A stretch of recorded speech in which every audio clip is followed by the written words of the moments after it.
इतने नालायक बेटे तो मत बनो। एक राम थे कि माँ बाप की आज्ञा मानकर 14 साल के लिए बिना प्रश्न किए जवाब किए और चले गए थे 14 साल के लिए। और एक बेटा आज का कहता है कि हमें स्वतंत्रता है अपनी निर्णय लेने का। कहां राम की मर्यादा थी, कहां आपकी विचारधारा। एक बाप से पूछना, यहां जितनी मेरी बहन बेटियां बैठी हैं ना, जितने मेरे भाई नौजवान भाई बैठे हैं ना बड़ा बड़ा मोबाइल लेके, जरा ध्यान दे के सुनेंगे। आपकी पढ़ाई के लिए जब आप कॉलेज जाते हैं ना, तो आपके माँ बाप दो दो पैसे इकट्ठे करते हैं, कॉलेज की फीस भरते में पिता का पसीना, सिर का पसीना पांव में चला जाता है। कितनी मेहनत करता है, चप्पल घिस जाती है, नई चप्पल नहीं खरीदता केवल इसलिए कि मेरी बेटी अच्छी स्कूल में पढ़ ले, मेरा बेटा अच्छी स्कूल में पढ़ ले, अच्छा नाम कमा ले, अच्छा पैसा कमा ले। इसलिए आपके लिए कितना बलिदान दिया आपके माँ बाप ने। खुद खिलाती है पेट भर के आपको, घर पे नहीं होती तो भूखी सो जाती है, पर अपनी संतान को भूखा नहीं सोने देती। वो बच्चे कहते हैं कि हमारा डिसीजन लेने का हमें अधिकार है। आपके लिए बड़ा सा मोबाइल लेकर दिया है, पता नहीं कहां से पैसा, आप तो मोबाइल लेके खुश हो गए, कभी पूछा कि वो पैसा कहां से आया। आज की महंगाई में 10,000 भी भारी लगता है भाई। 10,000 भी बहुत बड़ी रकम होती है। पैसे वालों के लिए तो मामूली सी बात होगी, पर एक आम व्यक्ति, दाल रोटी से लगा हुआ व्यक्ति जब 10,000 रुपए का मोबाइल खरीदता है ना, तो बहुत बड़ी बात होती है उसके लिए। वो 10,000 का मोबाइल बेटा चलाता है और बाप चलाता है 1,000-1,500 का मोबाइल। आपकी खुशी के लिए उन्होंने कितना बलिदान दिया, और बाद में आप लेके भाग गए किसी लड़की को। क्या तुम्हें तुम्हारा पिता कभी माफ करेगा? क्या तुम्हें तुम्हारी मां कभी माफ करेगी? और माँ बाप माफ कर भी दें पर भगवान तुम्हें माफ नहीं करेगा। कि क्या गुनाह था तुम्हारे माँ बाप का जो छाती पे तुमने खंजर खोप दिया? क्या गुनाह किया था मां बाप ने? अच्छा एक बात बताना मुझे, आपकी शादी में आपका कोई बेस्ट फ्रेंड हो और वो अपनी शादी में आपको ना बुलाए तो आपको दुख होता है कि नहीं? बस इतना बताओ। आपका बेस्ट फ्रेंड लंगोटिया यार, एक थाली पे खाने वाला, आपकी सहेली, बेस्ट सहेली आपकी अपनी शादी में आपको इनवाइट ना करे तो आपको दुख होता है कि नहीं? हाँ या ना? होता है ना? हाँ। सोचिए कि आपके फ्रेंड को आप ना बुलाएं तो उससे दुख होता है, और सोचिए कितना दुख होता होगा उस माँ बाप को जब बेटे अपनी शादी कर लेते हैं और अपनी शादी में अपने माँ बाप को इनवाइट नहीं करते, कोर्ट मैरिज कर लेते हैं, लव मैरिज कर लेते हैं। अपनी शादी में आपने अपने माँ बाप को नहीं बुलाया तो किसके लिए खुशी का तुमने दीप जलाया है? अपनों के घर पे आग लगा करके अपना घर रोशन किया तो क्या किया? इसे खुशी कहते हैं? अरे सभी में बांट कर खाए वही खुशी है। हाँ, खुशियों की परिभाषाएं भी आपने बदल डाली हैं। क्या समाज था, क्या भारत था, क्या विचारधारा थी, और कहां लाकर खड़ा कर दिया भारत को। कभी पलट कर देखोगे तो सब पता चलेगा कि कहां थे और कहां पहुंच गए।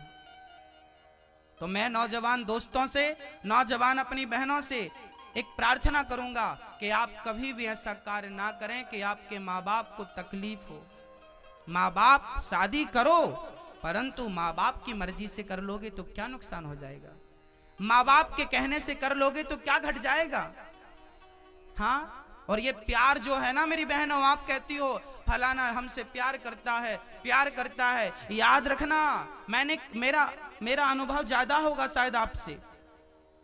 मैंने जमाने को देखा है, मैंने कितनी बहनों को मैं जानता हूं जो बहनें माँ बाप के अगेंस्ट चली गई, शादी कर ली किसी लड़के से, बाद में पता चला 3 महीने बाद तलाक हो गया, डिवोर्स हो गया, घर पे बैठी है, ना घर की रह गई ना घाट की रह गई। ये जो प्यार है ना, ये प्यार नहीं है, ये केवल शरीर की वासना है। कोई लड़का आपसे कहता है कि मैं तुझसे प्यार करता हूं, वो तेरे से प्यार नहीं करता मेरी बहना, वो तेरे सुंदर बदन, सुंदर शरीर से प्यार करता है। शरीर की भूख मिट जाएगी ना, छोड़कर चला जाएगा, ना घर की रह जाओगी ना घाट की रह जाओगी। इसलिए प्यार करना है। मैं आपको एक बात और याद दिला दूं कि इस दुनिया में, इस पूरी दुनिया में 130 करोड़ लोग हैं। मेरे भारत में, मैं भारत की बात कर रहा हूं, मेरे भारत में लगभग 130 करोड़ लोग हैं और इन 130 करोड़ लोगों में आपका अच्छा यदि कोई सोच सकता है तो केवल आपकी मां और केवल आपका पिता। आपके पिता और आपकी मां आपके बारे में जितना अच्छा सोच सकते हैं, दुनिया का कोई व्यक्ति आपके बारे में इतना अच्छा नहीं सोच सकता। सबसे पहली गुरु होती है मां, चाहे बेटी हो चाहे बेटा हो।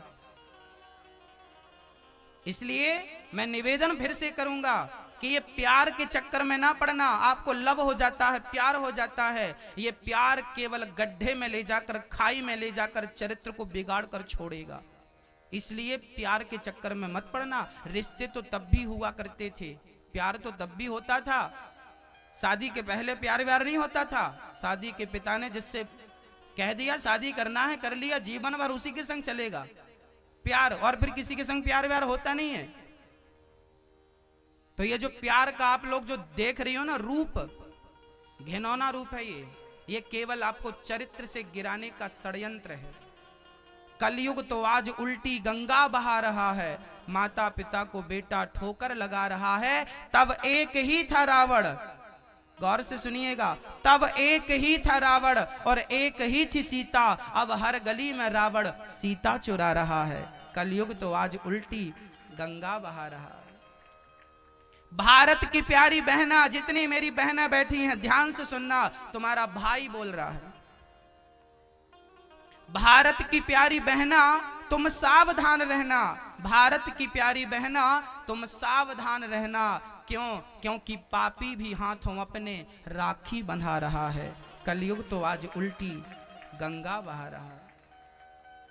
हाँ, इसलिए अपने चरित्र की आपको खुद रक्षा करनी पड़ेगी। आज कितने रेप हो रहे हैं, कितनी घटनाएं घट रही हैं, एक शांत नहीं होता कि दूसरा।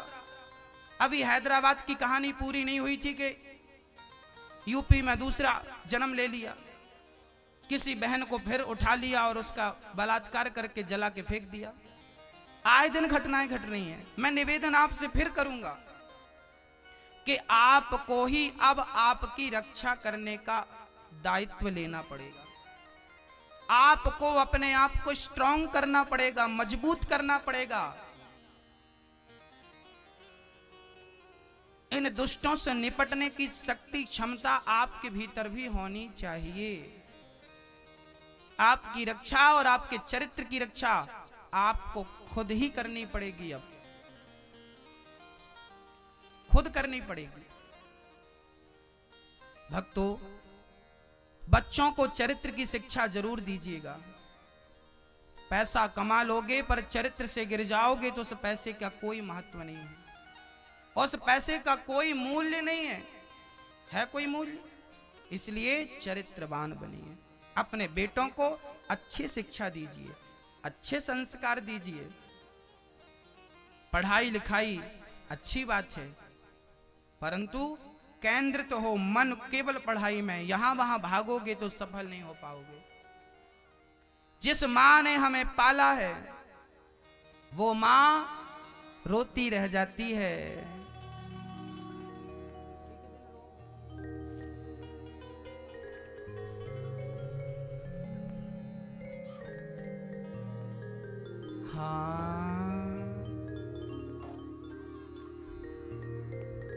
एक दिन रोवोगे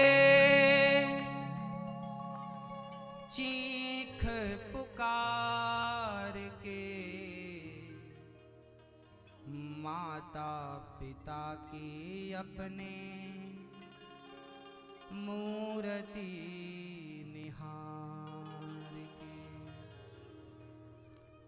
अभी माँ की बात नहीं मानते ना, माँ मर जाएगी, रोते नजर आओगे। एक दिन रोवोगे चीख पुकार के, माता पिता की अपने मूर्ति निहार के। माता पिता की अपने मूर्ति निहार के। एक दिन रोवोगे चीख पुकार के, एक दिन रोवोगे चीख पुकार के। माता पिता के अपने मूर्ति निहार के, माता पिता की अपने मूर्ति निहार के।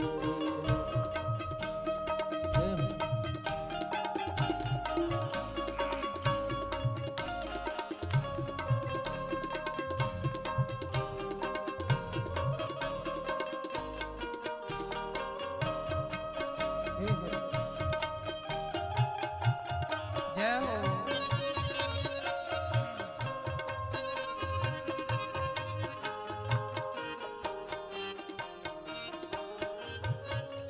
सिर पे न हाथ होगा धीरज बंधाने को, आएगी न मैया तेरी लाल को मनाने को। सिर पे न हाथ होगा धीरज बंधाने को, आएगी न मैया तेरी लाल को मनाने। अभी तो माँ का हाथ है ना सिर पे, धीरज बंधाती है मत रो, पर वो दिन आएगा जब माँ का हाथ सिर पे नहीं होगा। सिर पे न हाथ होगा धीरज बंधाने को, आएगी न मैया तेरी लाल को मनाने को। सिर पे न हाथ होगा धीरज बनाने को, आएगी न मैया तेरी लाल को मनाने को। उस दिन सुहाएंगे ना, उस दिन सुहाएंगे ना सुख संसार के। माता पिता की अपने मूर्ति निहार के, माता पिता की अपने मूर्ति निहार के।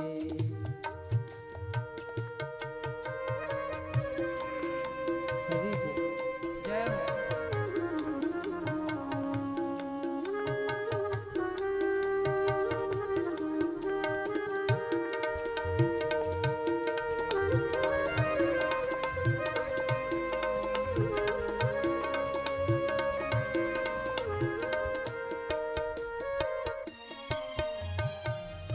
कोई न जागेगा तेरे इंतजार में, रोएगा तू ऐसे जैसे माझी माझधार में। कोई न जागेगा तेरे इंतजार में, रोएगा तू ऐसे जैसे माझी माझदार में।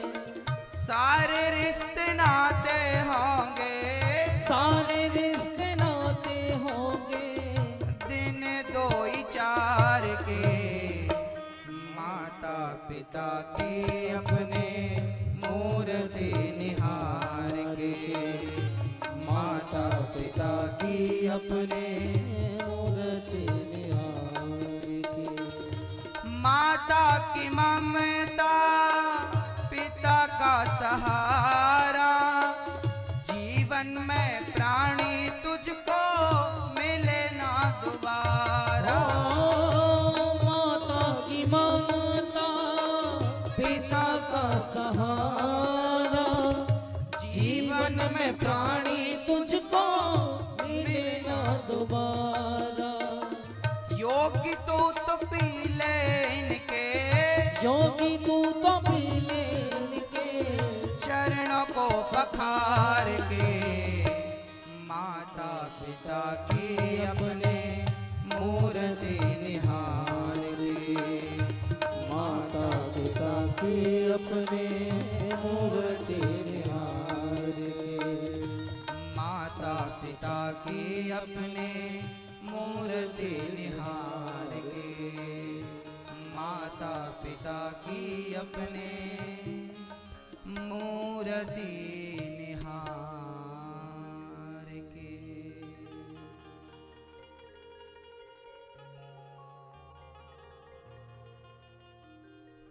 एक दिन रोना रह जाएगा, इसलिए उनकी बात, उनकी सेवा कर लो, उनकी बात मान लो। हाँ भक्तों, जिन माओं को आप महत्व नहीं देते, उन्हीं माओं के जाने के बाद रोते हैं। एक छोटी सी घटना में आपको समझाऊंगा, बतलाऊंगा कि ईश्वर किस रूप में हमारे साथ। कभी भगवान से आप पूछना कि प्रभु हमें तो मृत्यु लोक भेज रहा है अकेले, क्या प्रभु आप हमारे संग नहीं चलोगे? तो भगवान एक ही उत्तर देंगे कि मैं 24 घंटे तेरे ही पास था। किस रूप में?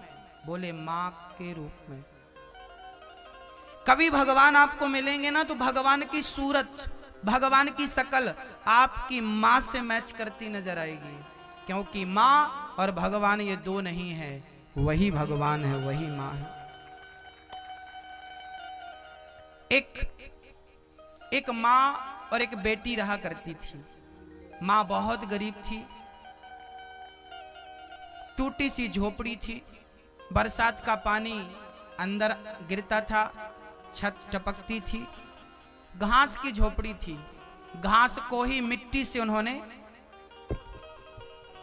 बढ़िया सा बना रखा था, घास के ऊपर मिट्टी की परत चढ़ा रखी थी। टूटा सा दरवाजा था। बेटी की उम्र थी लगभग 8-9 साल की कन्या थी और बूढ़ी सी मां थी, बस दो ही लोग रहा करते थे। एक दिन घर पे अचानक किसी ने दस्तक दी। बेटी ने दौड़कर दरवाजा खोला तो कोई नहीं था, पर दरवाजे के पास एक चिट्ठी पड़ी थी। उस चिट्ठी को जब बेटी ने खोला तो मां ने कहा, बेटी क्या है? मां एक चिट्ठी है। बेटा पढ़ो, किसकी चिट्ठी है? उस चिट्ठी को पढ़ा बेटी ने तो उसमें लिखा था, बेटी मैं तुम्हारे घर बहुत जल्दी आने वाला हूं, तुम्हारी सेवा को स्वीकार करने वाला हूं। मैं आपके घर आऊंगा, आपके पास रहूंगा। मां बोली, बेटा ये कौन है? कौन आने की बात कर रहा था? तो नीचे लिखा था, मैं भगवान हूं। अर्थात भगवान ने वो चिट्ठी पहुंचाई कि मैं भगवान आपके घर आना चाहता हूं और आपके संग कुछ पल गुजारना चाहता हूं। मां बोली, बेटा जरूर किसी शरारती तत्वों ने मजाक की होगी, उन्होंने चिट्ठी लिख के भेजी, कोई भगवान ऐसे थोड़ी आते हैं। मां तो कोई बात ना कह के चली गई, पर बेटी का हृदय कह रहा था कि ना, ये चिट्ठी में लिखा है तो भगवान आएंगे जरूर। उसका विश्वास मजबूत था। मां से कहने लगी, मां मुझे विश्वास है कि भगवान आज जरूर आएंगे, चिट्ठी पे लिखा है। तो क्या करना है? बोले, देखो हमारे घर ना खाने की व्यवस्था है, ना भगवान को बिठाने की व्यवस्था है, और ठंडी का मौसम था, भगवान आएंगे तो उन्हें कुछ है नहीं। तो उस बच्ची ने और उस मां ने बचत के पैसे रखे थे, 300 रुपए थे। 300 रुपए लेकर मां बेटी बाजार चली गई और बाजार से एक बढ़िया सा कंबल खरीदा कि भगवान जी आएंगे तो उन्हें उड़ाएंगे, क्या हम तो चटाई दरी ओढ़ लेते हैं, उनके लिए तो कंबल खरीद लिया। और बढ़िया सा मिठाई का डिब्बा खरीदा कि भगवान को बढ़िया मीठा खिलाएंगे। और पानी बरसने लगा, ठंडी थी, मौसम बिगड़ा, पानी गिरने लगा। अब पानी गिर रहा था तो एक छाता भी खरीद लिया। 250 रुपए का सामान आया, 50 रुपए बच गए। 50 रुपए लेकर कुछ और थे, एक ऑटो पकड़ा, ऑटो पर बैठे, चलो घर चलते हैं। चलते चलते चलते जब घर के पास आए तो उस छोटी सी कन्या ने देखा कि बरसात में एक पुरुष और एक स्त्री खड़े हैं और वो पानी पे भीग रहे हैं। लड़की को रहा ना गया, माँ तू घर चल, मैं अभी आती हूँ। बेटी उस सामान को लेकर उस स्त्री पुरुष के बीच में गए। उस कन्या ने कहा, उस कन्या के मन में ख्याल आया कि देखूं तो सही कि ये कौन लोग हैं, क्यों खड़े हैं। जाकर देखा, पूछा भाई आप क्यों खड़े हैं। तो वो कन्या वहां पर जो स्त्री थी रोने लगी, बेटी क्या बताऊं, हमारा ये छोटा सा बच्चा 6 महीने का है, इसे बहुत तेज बुखार है, डॉक्टर के घर ले जाना है, तो जल्दी से ले जाओ। कैसे ले जाएं, पैसे नहीं, कैसे ले जाएं, भीग रहे हैं हम। बच्चा बिल्कुल, बच्चे को तेज बुखार थी। अब इस लड़की के मन में ख्याल आया कि मेरे पास जो है उसकी जरूरत तो इन्हें है, यदि भगवान घर आ गए।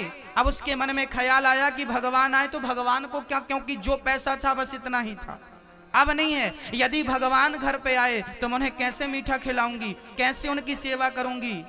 पर उसको विचार आया कि भगवान आ गए तो मैं उन्हें मना लूंगी, पर इनके बच्चे की तबीयत बिगड़ गई और इनके बच्चे को कुछ हुआ तो भगवान तो कल भी मिल जाएंगे, पर ये इसकी जान फिर बचनी मुश्किल है। तो उस लड़की के मन में ख्याल आया, अपनी मिठाई का डिब्बा दिया, ये मिठाई आप खाना, और ये बच्चे के लिए मेरे पास केवल 50 रुपए हैं, 50 रुपए दे दिया, और अपना छाता भी उन दोनों को देकर कहा जल्दी से आप जाइए, और दौड़ करके घर आई। जब घर आई तो उन्हें लग रहा था कि भगवान आ गए होंगे। जब घर आई, माँ क्या भगवान आए? माँ ने कहा बेटी भगवान तो नहीं आए, पर ये चिट्ठी आई है किसी। चिट्ठी बेटी ने पढ़कर देखा, जब खोला और चिट्ठी पढ़ी तो बेटी ने पढ़ा, उस चिट्ठी में लिखा था, बेटी तुम बहुत दुबली हो गई हो, अपना ख्याल रखा करो, और आज तुम्हारी मिठाई जब हमने खाई बड़ा स्वाद मिला, आज तुम्हारे कंबल को जब हमने ओढ़ा तो बड़ा आराम मिला, और तुम्हारे छाते का, तुम्हारी मिठाई का, तुम्हारे कंबल का ऋण चुकाने बेटी मैं तुम्हारे घर जरूर आऊंगा। बस ये कह करके जब वो चिट्ठी पढ़ रही थी कन्या, उसकी आंखों से आंसू निकलने लगे, और पलट कर वो देखा कि जाकर मैं देखूं कि वो है क्या। जाकर देखा तो ना कोई बालक, ना कोई स्त्री, ना कोई पुरुष था। तब वो कन्या रोने लगी तो नीचे और लिखा था, बेटी रोना मत, मैं कण कण में हूं, यदि सच्चे हृदय से, पवित्र मन से मुझे जहां तुम देखोगी, पवित्र मन से जहां तुम पुकारोगी, मैं वहां प्रकट होकर के तुम्हारे समक्ष खड़ा हो जाऊंगा। बस भक्तों, ये छोटी सी कथा एक सत्य घटना है, परंतु ये घटना हमें सिखाती है कि यदि हमने किसी का दुख दूर किया तो जिसका दुख आप दूर कर रहे हैं वो कोई और नहीं, उस रूप में भगवान है। ना जाने किस रूप में नारायण मिल जाए। भक्तों, मानव की सेवा ही माधव की सेवा है, ये मान लीजिएगा। इंसान में भगवान बसता है। मंदिर में बैठे भगवान को बनाने वाला कोई इंसान होता है? इंसान पत्थर की छैनी हथौड़े से कटाई करके, छिलाई करके मूर्ति का आकार देता है और भगवान बनाकर बिठा देता है। भगवान को बनाने वाला कोई इंसान होता है। और आप इंसानों को बनाने वाला कौन है? कौन है आपकी मां को बनाने वाला? कौन है आपके पिता को बनाने वाला? भगवान। इंसान की बनाई मूर्ति पे हाथ जोड़ते हो और भगवान की बनाई मूर्तियों का अनादर करते हो। कैसी विडंबना है भक्तों। कैसे खुश रहेंगे भगवान आपकी भक्ति से, हमारी भक्ति से। मैं आपसे फिर प्रार्थना करूंगा कि पत्थर में नहीं, इंसान में भगवान देखने की आदत बनाओ। जिन्हें इंसान में भगवान दिख गया उन्हें पत्थर में भी दिख जाएगा, और जिन्हें इंसान में भगवान ना दिखा उन्हें पत्थर में क्या भगवान दिखाई पड़ेगा।